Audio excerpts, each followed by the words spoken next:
Salutations, respected viewers. This is George, and this video is a review of a book entitled A Doctor's War by Aidan McCarthy. So, first of all, who was the author? Well, he was an Irishman who was a doctor in the Royal Air Force, that's the British Air Force, in the Second World War and for many years thereafter. So he's born in Castletownbere, which is in County Cork, in 1914. He went to Clongowes Wood, as he pointed out, the Catholic Eton, or should I say Eton is seen as the Protestant Clongowes. And he came from one of the wealthier families in Castletownbere, because a lot of people had to leave school at 12 then. Anyway, he joined the Royal Air Force, as I said, in 1939. There were not many jobs for doctors to be had in Ireland at the time. And then he was in France during the Battle of France. He was sent to the Far East, Singapore. He was in Java, it's in Indonesia, but then it was the Dutch East Indies. And his book is an autobiography, though it focuses almost exclusively on the years 1940 to 45. He lived on till 1995, and I met him when I was a child, not many years before he died, though because I was scarcely aware of who he was, I can't say it made a great impression on me at the time. Anyway, his book is shockingly vivid, and he's describing the most horrific suffering and some harrowing scenes with an impressive economy of words. He's always self-effacing, even going so far as to say that he's not brainy despite qualifying as a doctor. So the book is pleasingly devoid of self-pity despite all the horrible experiences he went through. It's a triumph of understatement.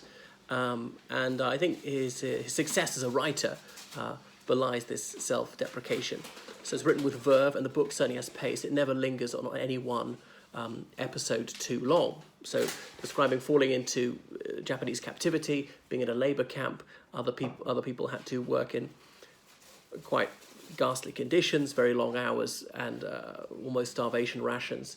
And then he was trying to provide medical care for them with almost no equipment and almost no medicines, and having to get people who were allowed out of the camp to go and steal medicines just to keep people alive. So it's amazing that he kept his wits about him. Conditions weren't quite as dreadful for him because he wasn't doing heavy labour like a lot of these prisoners of war who are British, Dutch, Australian, and so on. So there is some drollery in the book, especially earlier on when the war's just begun. So he's in the RAF, and there were the RAFs, as in Women's Royal Air Force. So women in the RAF, and he had to give a medical inspection to them. And there's a scene where he's told he's going to have to inspect these Air Force women. All right, so they're in the gymnasium for him to examine. So he opens the door to see 200 of them stark naked. It would make a really good scene in a film, the shock on his face. But anyway, so he spent some time in Indonesia, and conditions got worse, all sorts of rumours going on about where he's going on. And he expatiates on the Oriental concept of face. It's very important not to lose face, and personal status is taken a great deal more seriously in the Far East than it is in the Occident, according to Dr. McCarthy. And if they're embarrassed, they're also enraged.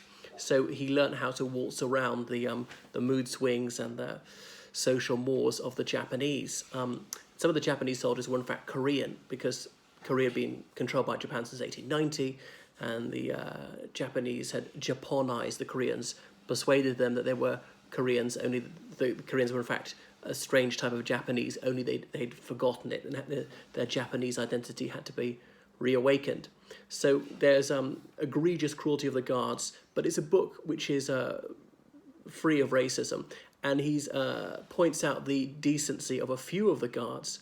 So it's staggering to see him downplay and almost excuse the sadism of his captors by saying, well, they come from a different culture, which I suppose is true if they're brought up to believe this is acceptable behaviour.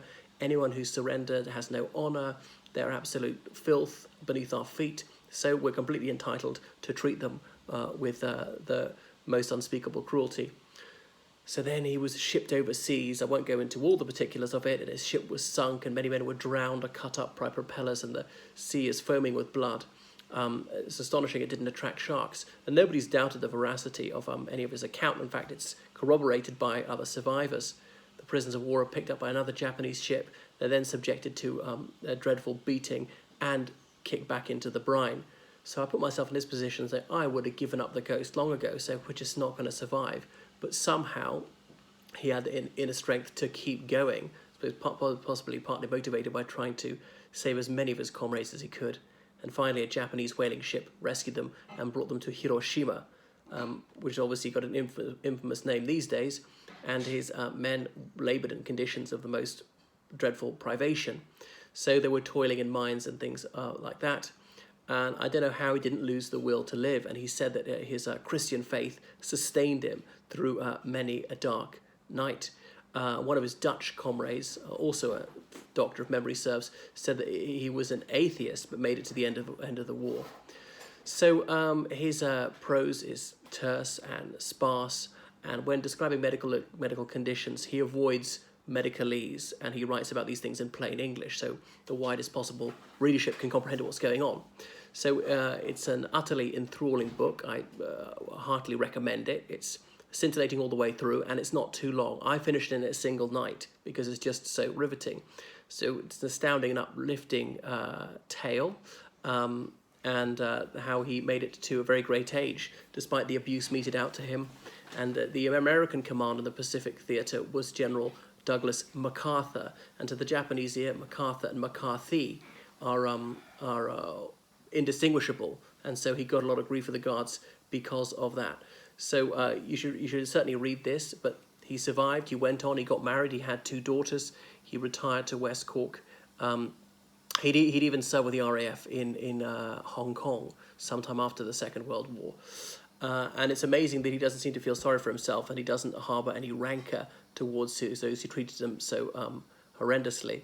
And he was indeed given a sword by a Japanese officer, because at the end of the war, some of the prisoners of war wanted to lynch their Japanese captors, and Dr. McCarthy wasn't standing for that, which is why he earned the eternal gratitude of some of the Japanese.